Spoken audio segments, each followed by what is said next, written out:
النبي الكريم ونحن على ذلك من الشاهدين والشاكرين. اللهم ألهمنا رشدنا وأعذنا من شرور أنفسنا.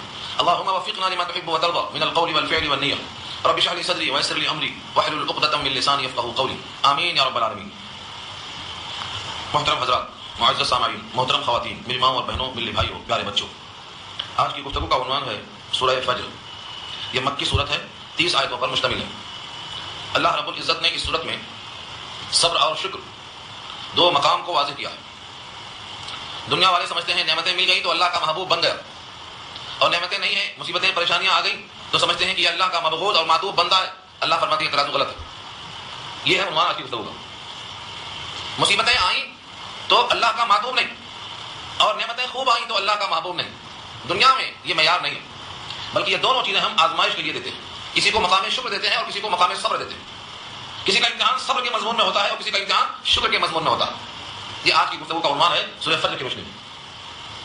اللہ تعالیٰ نے قسم کھایا ہے، والفجر، قسم ہے فجر کی. شروع میں جو واو آیا ہے، اکثر صورتوں کے شروع میں وہ قسم کے لیے آیا ہے. اب تو آپ عادی ہو گئے ہیں سننے کے. جیسے والعصر میں زمانے کی قسم تھی، ایسے یہاں والفجر، فجر کی قسم. فجر کا ترجمہ پیچھے آ چکا ہے. رات کی تاریکی پھٹ جاتی ہے اور صبح کی روشنی نمودار ہوتی ہے. اس پھٹنے کو اور پھٹنے کے بعد روشنی ظاہر ہونے کو فجر کہا جاتا ہے. اسی سے نام ہے طلوع فجر. فجر کا مطلب فجر طلوع ہو گئی، یعنی سفیدی ظاہر ہو گئی اور تاریکی چھٹ گئی. والفجر، قسم ہے فجر کے وقت کی. ولیال عشر، اور قسم ہے 10 راتوں کی. لیال لیل کی جمع ہے، لیل کہتے ہیں رات کو، لیال اس کی جمع ہے، اور عشر کے معنی 10 راتوں کی قسم. اب اس میں دونوں امکان ہے کہ یہ 10 راتیں کوئی متعین رات ہوں، جیسے ذی الحجہ کی 10 راتیں. 9 ذی الحجہ کو مقام عرفات میں حاجی حضرات قیام کرتے ہیں. اس سے پہلے تک یکم ذی الحجہ سے تمام راتیں، یہ 10 راتیں ذی الحجہ کی بڑی زیادہ فضیلت والی ہیں، بہت زیادہ. اس کی فضیلت کے لیے میری مستقل ایک کیسٹ ہے، نورانی راتیں اور شب قدر. اس میں وضاحت دیکھیں آپ کیا کیا اس کے فضائل ہیں. تو ذی الحجہ کی 10 راتیں یہاں مراد ہیں. دوسرا قول یہ ہے کہ مطلق 10 راتیں مراد ہیں. قسم ہے 10 راتوں کی، کیونکہ مہینے کے اندر 10 راتیں اپنے مقابل کو پیش کرتی ہیں. چاندنی رات کا پہلا 10 دن اندھیرا ہوتا ہے، اس کے بعد کا 10 دن منور ہوتا ہے، چاندنی رہتی ہے. اس کے بعد پھر 10 دن دونوں کو ملا کر ہوتا ہے. یہ 10 راتیں ہر مہینے کی بھی ہو سکتی ہیں. پھر راتیں اپنے دن کے مقابل میں آتی ہیں. تو 10 راتوں کی قسم. والشفع والوتر، شفع کے معنی آتے ہیں جوڑا، جس کو ہم جفت کہتے ہیں. والوتر، اور تاف کی قسم. تاف سے مراد جیسے کوئی ایک ہے اور ایک کا مقابل نہیں آتا. اللہ کی ذات ایک ہے، اس کا کوئی مقابل نہیں. یہ وتر ہے. رات کا مقابل دن ہے، آسمان کا مقابل زمین ہے، تارے کا مقابل گورا ہے، لمبے کا مقابل پستہ قد ہے. تو جن چیزوں کا جوڑا ہوتا ہے ان کو شفا کہتے ہیں. لیکن جن کا کوئی جوڑا نہیں ہوتا ہے وہ وتر کہلاتا ہے. دنیا کی ہر چیز کا جوڑا ہے، اللہ کا کوئی جوڑا نہیں. اس لیے اللہ یہاں مراد ہے الوتر سے مراد ہے. اللہ وتر ہیں اور وتر ہی کو پسند فرماتے ہیں. تاف کی قسم. قسم ہے فجر کی، اور قسم ہے 10 راتوں کی، ذی الحجہ کی، اور قسم ہے جفت اور تاف کی. واللیل اذا یسر، اور قسم ہے رات کی جب وہ چلنے لگے، یا رات میں جب چلنے لگے. اس سے مراد معراج کی رات ہے، جس میں سید الانبیاء مکہ المکرمہ سے بیت المقدس لے جائے گئے اور وہاں سے معراج ہوئی، یعنی 7واں آسمان کی سیر ہوئی. تو واللیل اذا یسر، اور قسم ہے رات کی جس رات میں چلنے لگے. یا اگر مطلق راتیں مراد دی جائیں تو اس کا مطلب یہ ہوگا جیسے شروع میں قسم کھائی ہے فجر کی، ایسے ہی قسم کھائی ہے رات کی. وہاں رات جا کر دن آ رہا ہے اور یہاں رات چلنے لگی، یعنی دن ختم ہوا، رات شروع ہو گئی. تو رات آئے اس کی بھی قسم، اور فجر آئے اس کی بھی قسم. یہ دونوں انقلاب پیش کرتے ہیں کائنات کا. روشنی چلی گئی، تاریکی آ رہی ہے، انقلاب ہے پوری کائنات میں. ان قسموں کے ذریعے سے اللہ تعالیٰ اپنی قدرت کا اظہار فرماتے ہیں. اور سوال کیا حل فی ذالک، کیا ان تمام مذکورہ باتوں میں قسم مذکور ہے لذی حجر، عقل مندوں کے واسطے. لذی حجر، عقل والے. حجر کے معنی آتے ہیں جدا کرنا، منع کرنا. یہاں مراد ہے عقل والے، کیونکہ عقل ہی انسان کو غلط کاموں سے منع کرتی ہے. تو عقل مندوں کے لیے ان مذکورہ بالا قسموں میں بہترین قسم موجود ہے، اور اس کے اندر کافی چیزیں موجود ہیں. فجر، قدرت کا ثبوت. 10 راتیں ذی الحجہ کی فضائل کے اعتبار سے فضیلت دینے والے کا ثبوت. شفا اور وتر، جفت اور تاف میں اس ذات کا ثبوت جس نے کائنات کا جوڑا بنایا ہے اور جس کا کوئی جوڑا نہیں ہے. وحدہ لا شریک لہ، وہ یکتا اور بے مثل ہے، جیسا اور کوئی نہیں. جس نے کائنات کو جوڑوں میں تقسیم کیا لیکن خود اپنا جوڑا نہیں بنایا. اس میں بھی اللہ کی قدرت ہے. اور رات کی قسم، جب وہ چلنے لگے، یعنی وحشت اور سناٹا اور سیاہی آ جائے. جو سیاہی لانے پر قادر ہے وہ فجر بھی لانے پر قادر ہے. ان تمام انقلابات کی قسم کھا کر اللہ فرماتے ہیں کہ عقل مندوں کے واسطے اس میں کافی قسم موجود ہے. اب تم کو اللہ کی قدرت کو سمجھانے کے لیے مزید کسی اور شواہد کی ضرورت نہیں. ان شواہدات کے بعد اللہ تعالیٰ نے کچھ قوموں کا نام لیا ہے. الم تر کیف فعل ربک بعاد. عاد ایک قوم کا نام، ایک آدمی کا نام عاد ہے، اسی سے قوم عاد منسوب ہے. حضرت ہود علیہ السلام کو اللہ نے ان کی طرف بھیجا تھا. یہاں ان کا ذکر کیا. کیا تم نے دیکھا نہیں کیسا کیا تیرے پروردگار نے قوم عاد کے ساتھ. اب قوم عاد 2 ہیں، ایک عاد اولا اور ایک عاد ثانیہ. عاد اولا سے مراد کیا ہے؟ فرمایا ارم ذات العماد، ارم دادا کا نام تھا ارم. عاد جس طرف منسوب ہے ان کے جد امجد کا نام ارم تھا، تو یہاں عاد سے مراد کون ہے؟ ارم والے. ذات العماد ذات کے معنی والے، اور عماد قوموں کی جمع ہے کھمبے، کھمبے والے. اس کے دو معنی ہیں، ایک تو ان کی مکانات کے کھمبے بڑے اونچے اونچے ہوتے تھے تو مکان بڑا اونچا ہوتا ہے. اور مکان اونچا کون بناتا؟ مرغی کا دربہ چھوٹا ہوتا ہے کیونکہ مرغی کے واسطے کافی ہے، اور ہاتھی کے لیے بڑا مکان ہونا چاہیے کیونکہ ہاتھی کے واسطے ناکافی ہے. تو کسی کے ستون لمبے لمبے ہونے کا مطلب کیا ہے؟ یہ خود اتنے لمبے ہیں کہ اگر چھت چھوٹی ہے تو اس میں نہیں آتے. تو ان کے گھر لمبے کھمبے والے ہیں کیونکہ اس میں لمبے لمبے لوگ رہنے والے ہیں. ان کی لمبائی کتنی تھی؟ اللہ خود فرماتے ہیں التی لم یخلق مثلها فی البلاد، ایسے ستون والے جن کے قد و قامت ایسے تھے. لم یخلق پیدا ہی نہیں کیا گیا. مثلها ان جیسا فی البلاد شہروں میں. بلاد بلد کی جمع ہے، گزشتہ ہفتے میں آ چکا ہے. بلاد اس کی جمع ہے شہروں میں، ملکوں میں، کائنات میں. اللہ نے ایسا پیدا ہی نہیں کیا. کس چیز میں ایسا؟ لمبا درنگا اونچا اتنے مضبوط. اور جب قوم کسی کو پکڑتی تھی تو بڑی سرکش تھی. دیکھو وَإِذَا بَطَشْتُمْ جَبَّارِينَ، جب تم پکڑتے ہو تو بڑی سخت پکڑ. یہ قوم عاد کا حال تھا. قوم عاد جس کی طرف علیہ السلام ہود علیہ السلام کو بھیجا گیا تھا، یہ قوم عاد کا حال تھا. اللہ نے ان کی طرف حضرت ہود کو بھیجا، اور اس قوم کو بھی اللہ نے کیسا کیا، یعنی ان پر عذاب کیسے آیا. یہ مکمل تفصیل گزشتہ کئی صورتوں میں آ چکی ہے. قوم عاد پر تباہی کے آثار کیسے ہوئے. سورہ ہود 12 میں مکمل بحث آئی. قوم عاد کا یہ حال ہوا، ان کی لمبائی کا، ان کی زور و قوت کا، ان کی شہرت کا یہ حال تھا. شہروں میں کوئی ان جیسا پیدا نہیں ہوا. وثمود، اور ایک قوم کا نام کیا ہے؟ سمود، جن کی طرف صالح علیہ السلام بھیجے گئے، جن کو اللہ نے بطور معجزے کے مطالبے کے بعد پہاڑی سے گاڑی اونٹنی برآمد کیا، جن کا ذکر سورہ والشمس میں آ چکا. یہ قوم سمود ہے. ان کے ساتھ اللہ نے کیا کیا اور ان کا حال کیا تھا؟ وثمود الذین جابوا الصخر بالواد، واد سے مراد وادی. صخرہ مانے چٹان، پتھر کی چٹان کو صخرہ کہتے ہیں. یہ پوری قوم پہاڑوں میں تراش کے بڑے بڑے مکان بناتی تھی. جابوا الصخرہ کے معنی پہاڑوں کو تراش کی، سنگ تراشی کی طرح. کوئی پہاڑوں کو تراشتا ہے تو بت بناتا. یہ پہاڑوں کو تراش کے مکان تیار کرتے تھے. کہاں؟ بالواد، وادی میں. دو پہاڑوں کے بیچ میں جو جگہ ہوتی ہے اس کو وادی کہا جاتا ہے، وہ واد ہے. تو پہلی قوم مضبوط تھی، گھروں میں لمبے ستون تھے، ان کا جد امجد ارم تھا. اور دوسری یہ قوم سمود ہے جنہوں نے پہاڑوں کو تراشا اور جنہوں نے وادی کے اندر گھر بنایا. مراد وادیوں کے وادی القرآن ہے، بڑے بڑے پہاڑوں کو تراشا. دو قومیں ہو گئی. تیسری قوم کون ہے؟ وہ فرعون ذی الاوتاد. اور فرعون کے ساتھ کیسا سلوک کیا اللہ نے؟ فرعون کے ساتھ کیسا سلوک کیا؟ بڑا پیارا واقعہ ہے، قرآن کریم میں کثرت سے استعمال ہوا. اس واقعے کو سنانے گئے تو ایک دو رات کافی نہیں ہوتی. سورہ طٰہٰ مکمل پڑھنا پڑے گا، سورہ قصص پوری سنانا پڑے گا. تفصیل سے واقعہ آ چکا ہے، سورہ یونس میں پورا واقعہ آ چکا ہے. لیکن فرعون کیا کیا کرتا تھا اس کا ہلکا سا اشارہ یہاں خود کیا گیا ہے، اور وہ یہ ہے فرعون ذی الاوتاد. ذی مانے والا، اوتاد جمع ہے، واحد اس کا ہے وتدن. وتدن کے معنی کیلا، کیلا چھوڑتے ہیں نا دیواروں میں آپ، کیلا ٹھوکنا. یہ فرعون کا نام کیا ہے؟ میخوں والا فرعون. اس کا نام میخوں والا فرعون کیوں ہے؟ اس وجہ سے کہ یہ میخیں ہاتھ اور پیر میں ٹھونک دیا کرتا تھا. جس کو سزا دینا ہے اس کو لٹاتا زمین پر اور انگلیوں میں کیلے ٹھوک دیتا. اس انگلی کے ساتھ زمین پہ آدمی کیلوں کے ساتھ پیوستہ ہو جاتا. اب اس کے اوپر سانپ چھوڑتا، بچھو چھوڑتا تاکہ آدمی حرکت بھی نہ کر سکے. تو میخوں والا تھا یہ مشہور. اپنے بیوی آسیہ کو جب وہ موسیٰ پر ایمان لے آئی تھی تو ایسا ہی اس نے کیا تھا، اب اوپر سے پتھر کی ٹرانک کرنے کا حکم دے دیا. تو یہ مشہور تھا ظلم کرنے میں، اپنے آپ کو خدا کہلوانے میں. اس کا بھی انجام یہ ہوا کہ پانی میں غرق ہوا، آگ میں نکلا. یہ واقعہ جب آئے گا جب آپ سنیں گے انشاءاللہ سورہ طٰہٰ یا سورہ ہود، سورہ یونس، ان سورتوں کا انتظار کیجیے. اس فرعون کو نام دیا تھا میخوں والا فرعون، ذی الاوتاد. کیا کیا تھا اس نے؟ الذین طغوا، جس نے سرکشی کیا، فی البلاد، شہروں میں. فی البلاد سے مراد شہروں میں سرکشی کیا، یعنی سرکش کہتے ہیں اپنی حد سے آگے بڑھنا، اپنے آپ کو خدا کہلواتا تھا. جیسے ہمارے علاقے میں آپ دیکھتے تھے نا، ایک صاحب تھے، ان کو لوگ خدا مانتے تھے، خدا کا اوتار مانتے تھے. ہاں، بھگوان کہتے تھے ان کو. چلے گئے وہ بھی. ان کو بھی وہاں کے لوگوں نے خدا کہا اور یہ کہتا تھا انا ربکم الاعلی، میں تمہارا رب اعلی. جب حضرت موسیٰ نے دعوت دی تو کہنے لگا تمہارے پاس کون سا خدا ہے؟ میں تو اپنے سوا کسی کو خدا جانتا بھی نہیں. تمہارا خدا ہے کون؟ تم کس کی بات کرتے ہو؟ قال ہمارا ربکما یا موسیٰ، تمہارا کون سا رب ہے؟ تو یہ ایسا شخص تھا کہ اپنے آپ کو خدا کہلواتا تھا. میں تفصیل میں جائے بغیر صرف ان قوموں کی سرکشی بتا رہا ہوں کہ ان کی سرکشیاں یہ تھی، ان کا انجام یہ تھا. شہروں میں اس نے فساد کر رکھا تھا. فی البلاد سے مراد شہر، چاہے وہ مدائن کے قریب ملک مصر ہو جہاں اس کی بادشاہ، یہ ملک مصر کا حاکم تھا. آج جو ملک مصر ہے یہی ملک مصر ہے، اس کا بادشاہ تھا یہ. اور اتنی فساد کی باتیں کیا، فاکثروا فیہا الفساد.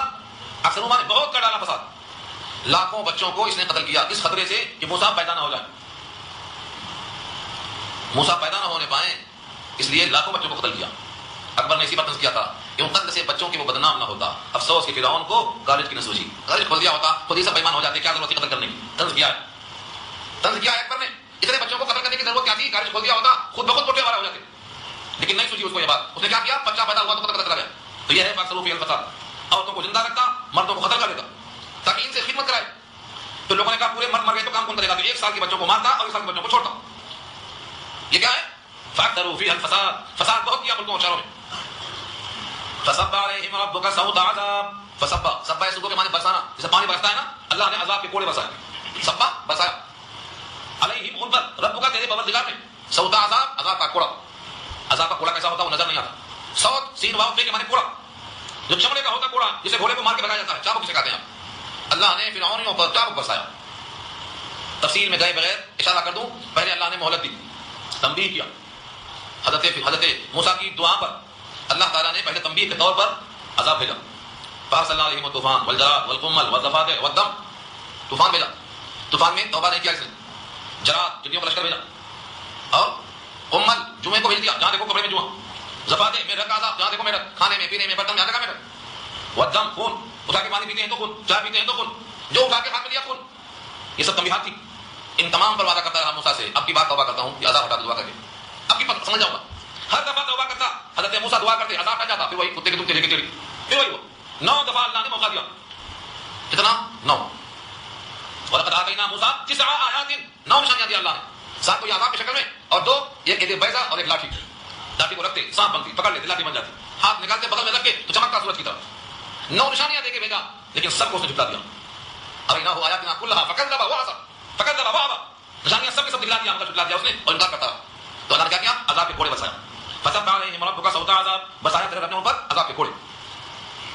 اب یہاں سے ایک جملے میں سب کے لیے کامن بات آ رہی ہے، ان ربک، بے شک آپ کا پروردگار، لبالمرصاد، گھات میں ہے.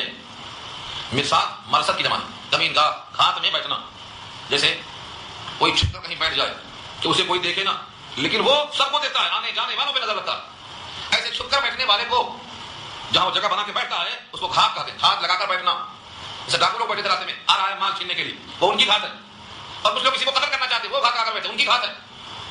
گھات میں جو بیٹھتا ہے وہ سب پہ نظر رکھتا ہے، لیکن گزرنے والا کافر ہوتا ہے کہ مجھے کوئی نہیں دیکھ رہا ہے.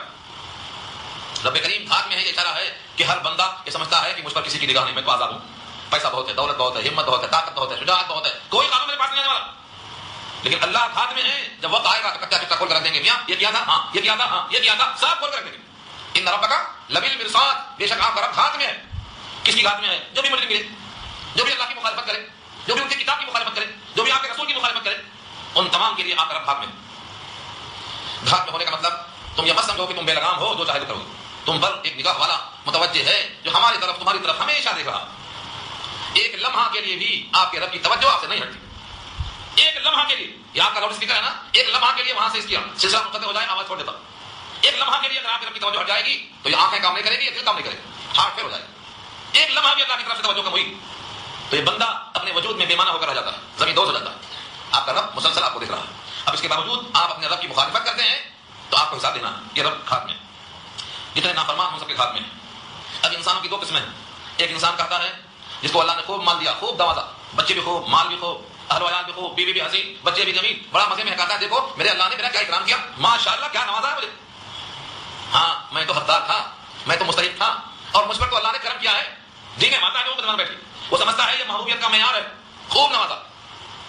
دوسرا کہتا ہے، وہی انسان کبھی کہتا ہے کبھی دوسرا کہتا ہے، کیا کہتا ہے بھائی پہلے کے حالات اچھے تھے، اب حالات ٹھیک نہیں، اب کمائی نہیں ہو رہی، دکان رقم نہیں چل رہی، برابر مال نہیں آ رہا. یہی انسان کل تک دینے مانتا تھا، آج بولتا ہے کمائی پھیکی بڑھ گئی. جب کہتا تھا رب نے اکرام کیا، اور اب کہتا ہے رب نے توہین کیا، روزی کم کر دیا، میں تو نمازیں بہت پڑھتا ہوں، تسبیح بہت رکھتا ہوں. جب کیا ہوتا تو نوبت کیوں آتی. کبیر داس نے کہا تھا، کبیر داس نے دکھ میں سمرن سب کریں، سکھ میں کریں نہ کوئی، جو سکھ میں سمرن کرے تو دکھ کرے کوئی. اگر اللہ کو ہمیشہ یاد رکھتی تھی نوبتی کیوں آتی. اور یاد رکھنے والا تو ہمیشہ مطمئن ہوتا ہے، اسے کبھی شکوہ نہیں ہوتا. میں تیرا بندہ ہوں تو جس حال میں رکھے میں تیرا ہوں، کسی حال میں وہ شکوہ نہیں کرتا. تو انسانوں کی 2 قسمیں ہیں. ایک انسان کے 2 احوال بھی ہو سکتے ہیں اور 2 قسم کے انسان بھی ہو سکتے ہیں. کبھی رات کبھی دن، کبھی چت کبھی پٹ. ہاں ہمارے محاورے کہتے ہیں کبھی ہانی پہ آنا، کبھی مٹھی بچنا، کبھی خوب مال آتا کبھی کچھ بھی نہیں ملتا. یہ دونوں احوال ہیں، لیکن دونوں طریقے آزمائش کے ہیں. یہ محبوب ہونے کی دلیل نہیں سمجھنا. اب سنو دونوں آیتیں. اب فاما الانسان، بس بہرحال انسان، اذا ما ابتلاه ربه، جب آزمائش میں ڈالتا ہے اس کا پروردگار ظاہرا، فاکرمہ، تو اس کا اکرام کرتا ہے، ونعمہ، اس کو نعمتیں دیتا ہے، فیقول، بندہ کہتا ہے ربی، میرے رب نے اکرمنی، میرا اکرام کیا ہے، واہ کیا نوازا ہے، کیا نہیں ہے میرے پاس بولتا ہے. واما، اور بہرحال اذا ما ابتلاه، جب آزمائش میں ڈالتا ہے اس کا رب اس کو، فقدر علیہ رزقہ، اور تنگ کر دیا اس پر اس کی روزی کو، فیقول، تو کہتا ہے ربی اہانن، میرے رب نے میری توہین کیا، میری اہانت کر دیا، میں ایسا تھا، میری یہ تعلیم تھی، میرا یہ فن تھا، میرا یہ ہنر تھا، میں اس قابل تھا. کیا کیا سناتا ہے اور کہتا ہے رب نے میرا اکرام نہیں کیا بلکہ میں نے توہین کیا. نمازا تو وہ حالت ہے اور رسی ٹیٹ کیا تو یہ حالت ہے. دونوں صورتوں میں آپ سے باہر ہو جاتا ہے. ہاں دونوں صورتوں میں اللہ فرماتے ہیں کلا، یہ دونوں باتیں تیری صحیح نہیں ہیں. میں جس کو دیتا ہوں یہ انعام و اکرام نہیں سمجھنا، اور جس کو نہیں دیتا ہوں یہ توہین نہیں سمجھنا. میں نے ایوب کو دکھ دیا تھا، کیا میرا بندہ ایوب میرا نہیں تھا؟ نعم العبد انہ اواب، کیا پیارا بندہ تھا، مصیبتوں میں بھی اللہ اللہ کا تھا 7 سال تک، وہ بھی میرا بندہ ہے. اور سلیمان کو دے کر آزمایا، کیا میرا بندہ وہ نہیں تھا؟ سلیمان کو دے کر آزمایا، ایوب سے لے کر آزمایا. یہ دونوں آزمائش کے طریقے میرے پاس، کبھی دے کر کبھی لے کر. دیتا ہوں کہ شاکر بندہ بنتا ہے یا نہیں، اور لیتا ہوں کہ صابر بندہ بنتا ہے کہ نہیں. اور آپ سنو، مقام صبر سے مقام شکر مشکل ہے. لوگ سمجھتے ہیں جس کو نعمتیں خوب ملی ہم سمجھتے ہیں کہ اس کی آزمائش اچھی ہے، کھا بھی تو رہا ہے کم سے کم، امتحان بھی چلتا ہے، مزے بھی چلتے ہیں. اور جس کو مصیبتیں آتی ہیں، آزمائش بھی ہے، مصیبتیں بھی ہیں، جس کو پریشانیاں ہیں، یہ خیال غلط ہے. مقامی صبر سے مقامی شکر بہتر ہے. لیکن اس میں کیا ملے گا؟ نعمتوں میں اضافہ. اللہ نے کہا سورہ ابراہیم 13 کے اندر لئن شکرتم لازیدنکم، اگر تم شکریہ ادا کرو گے تو نعمت میں اضافہ کروں گا. یہی تو کہا ہے. تو جو بندہ مقامی شکر پہ فائز ہے، اگر شکر کر دیا تو کیا ملے گا؟ نعمت میں اضافہ. اور اس بندے کو مقامی صبر ملا ہے، اگر وہ بندہ اپنے صبر پہ قائم رہ گیا تو کیا ملتا؟ اللہ فرماتے ہیں ان اللہ مع الصابرین، اللہ ساتھ ہے صبر کرنے والوں کے. اب مجھے بتاؤ اللہ کی معیت بہتر ہے یا اللہ کی طرف سے نعمت بہتر ہے؟ میں اس کی مثال دیا تھا، آپ کو بھول گیا ہوں، تازہ کر لو. آپ تو بہت ذہین ہیں، بہت سمجھدار ہیں. اب تو ماشاءاللہ قرآن کے مزے سے بھی واقف ہو رہے ہیں دھیرے دھیرے. خالی روٹی کے، چاول کے، کھٹے کے مزے سے واقف تھے پہلے، اب تو قرآن کے لفظوں سے مزہ آ رہا ہے آپ کو. ایک مثال دے کے بتاؤ. نبی کریم صلی اللہ علیہ وسلم جب مکہ فتح ہو گیا اور مکے کے کافر اسلام میں داخل ہو گئے، نئے تھے، تو 9 ہجری میں جب مال آیا قبیلے حوازن کا، تو نئے مسلمانوں کو خوب مال دے دیا. جو پرانے ساتھی تھے انصار، ان کو آپ نے مال نہیں دیا. انصاریوں میں سے بعض نوجوان لڑکوں نے کہا یہ کیا ہے، ابھی تک تو کافر تھے لوگ، یہ سال پہلے اسلام میں آئے، ان کو خوب مال دے دیا گیا اور ہم 10 سال سے پیچھے پڑے ہوئے ہیں، ہم کو کچھ بھی نہیں دیا گیا. نبی صلی اللہ علیہ وسلم نے سارے صحابہ میں سے کہا کہ جو انصاری ہیں سب کو جمع کرو، صرف انصار کو جمع کرو. سب کو جمع کر دیا. اور اس کے بعد اللہ کی حمد اور ثنا بیان کیا اور فرمایا کہ یہ سچ ہے کہ میں نے انصار میں آ کر اپنے موقف کو مضبوط کیا ہے، تو میرے لیے اگلی اور سٹکیس ہو. لیکن یہ بتاؤ کیا تم اس پر راضی نہیں ہو کہ مکے والے جو ابھی اسلام میں آئے ہیں یہ اپنے گھروں کو مال لے کر لوٹے ہیں اور تم اپنے گھروں کو رسول اللہ کو لے کر لوٹو؟ اس پر تم راضی نہیں ہو؟ تمام انصار کی چیخ نکل گئی کہ ہم اس پر راضی ہیں. چنانچہ سید الانبیاء نے فیصلہ کر لیا کہ ہم انصار میں رہیں گے، اگر کئی وادیاں ہوں کئی گھاٹیاں ہوں اور سب لوگ مختلف گھاٹیوں میں جائیں گے تو میں گھاٹی کو ترجیح دوں گا جہاں انصار رہیں گے. آج بھی رسول اللہ انصار کے درمیان میں ہے اور قیامت تک وہیں رہیں گے اور قیامت ان کے ساتھ رہیں گے. اس مثال سے میں کیا دینا چاہتا ہوں، ایک طرف مال تھا قریشیوں کے ہاتھ میں اور ایک طرف رسول اللہ کی ذات تھی انصار کے ہاتھ میں، کیا موقع بچا ہے؟ تو مقام شکر میں نعمتیں ملتی ہیں اور مقام صبر میں اللہ ملتے ہیں. اللہ انما یوفی الصابرون اجرهم بغیر حساب. اللہ نے فرمایا کہ صابروں کو اجر دیں گے، وہ بغیر حساب کے دیں گے، حساب کتاب نہیں ہوگا اس کا. کیوں؟ اس نے مصیبتوں کو صبر کیا. تو مقام دونوں امتحان کا ہے. نعمتوں میں اگر کامیاب ہوا تو نعمتوں میں اضافہ، اور اگر مقام صبر میں کامیاب ہوا تو اللہ کے ساتھ ہونے کا اعزاز ملے گا. ان اللہ مع الصابرین آیت پڑھ لینا، غیر وقاها الا الصابرون آیت پڑھ لینا، انما یوفی الصابرون اجرهم بغیر حساب آیت پڑھ لینا. تو صبر کا مقام اونچا، لیکن صبر پہ ٹکنا ہر ایک کی بس کی بات نہیں. جیسے ہی روزی کم ہوئی پکارنا شروع کر دیتا، بچہ بیمار ہوا تڑپنا شروع ہو جاتا، بیوی کو تکلیف ہوئی رونا شروع ہو جاتا. یہ نہیں سمجھتا ہے کہ اس شکر کے بدلے اور اس صبر کے بدلے مجھے کیا ملنے والا. تڑپنا نہیں. ایمان کی علامتوں میں سے یہ ہے کہ خوشحالی میں شکر کرنا اور بدحالی میں صبر کرنا اور اللہ کے فیصلے پر راضی ہونا. یہ علامات ہے ایمان کی. اس کیفیت کو جانچنے کے لیے اللہ تعالیٰ نے اور بھی ترازو رکھی ہے. 2 حالتوں میں انسان جانچا جاتا ہے. اس جانچ میں وہی بندہ کامیاب ہوتا ہے جو بندہ ثابت قدم ہوتا ہے. ثابت قدم، ہر حال میں اللہ کے فیصلے پر راضی ہونا. میں نے ایک حدیث سنایا تھا آپ کو اس سے پہلے، ہو سکتا ہے آپ کے ذہن میں نہ ہو. 3 پسند رسول اللہ کی، اور 3 پسند خلفائے راشدین کی، اور 3 پسند جبریل کی، اور 3 اللہ کی. اس میں سے میں نے ایک ٹکڑا سنایا تھا آپ کو کہ اللہ تعالیٰ نے فرمایا ہے کہ بندوں سے کہا تو میری 3 چیزیں پسند ہیں. وہ 3 میں سے کیا تھا؟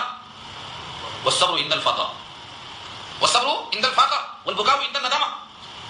جب فاقہ میں بندہ صبر کرتا ہے تو مجھے مقام بہت پسند آتا ہے کہ بندہ فاقہ میں صبر کرتا ہے، اور جب نادم ہوتا ہے تو رو پڑتا، اس کا رونا مجھے پسند ہے. اسی لیے آنکھوں سے نکلنے والا آنکھوں کا ایک قطرہ اللہ کی رحمت کو جوڑ دینے میں کامیاب ہو جاتا ہے.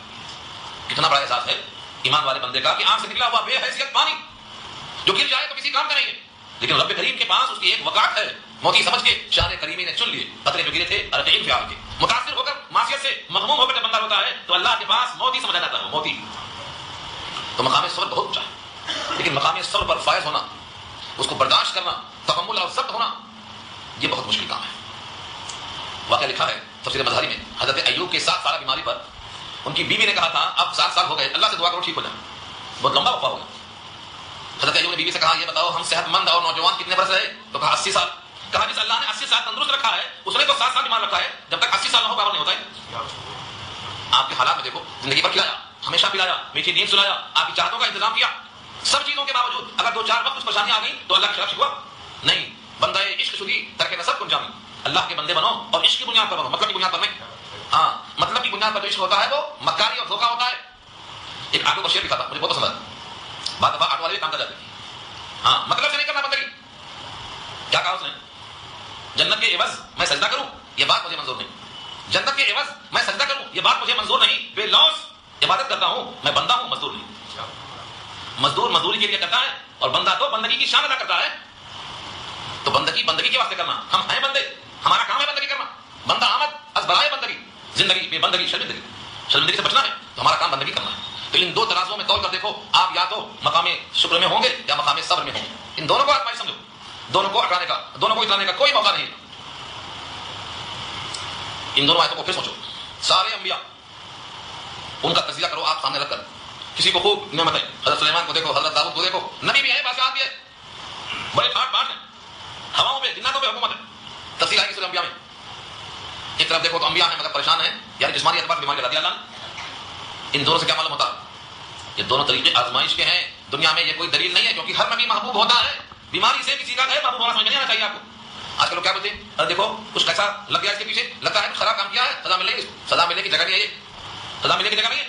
انبیاء پر جو مصیبتیں آئیں وہ کس کا بدلہ تھا؟ تو گناہوں کی دو شکلیں یاد رکھ لو. اگر مصیبتیں آئیں، پریشانیاں آئیں، اگر وہ آدمی گناہگار ہے تو گناہوں کی دھلائی کا ذریعہ بنے گی. اگر آدمی گناہگار ہے تو گناہوں کی دھلائی کا ذریعہ بنے گی. حدیث میں آتا ہے کسی کے پاؤں میں کانٹا چبھ گیا اس پر بھی اجر ہے اگر صبر کر لیا. داہنے جیب میں پیسہ ہے اور بوقت حاجت بائیں جیب میں ہاتھ ڈالا، پیسہ نہیں نکلا، اس کو شک کر دیا، ارے میرا پیسہ کیوں گیا، مار دیا کسی نے پاٹی. اس کے بعد دوسری طرف نہیں کیا، اس کے اندر لمحوں میں جھٹکا لگا ہے، اس پر بھی اجر رکھا ہے اللہ. تو مصیبتوں پر اگر بندہ صبر کرتا ہے، گناہگار بندہ ہے، تو گناہوں کی دھلائی کا سامان ہوتا ہے. اور اگر وہ بہت نیک ہے، بہت اللہ والا ہے، یہاں تک کہ اللہ کا نبی ہے کوئی، پھر بھی مصیبت میں آئی.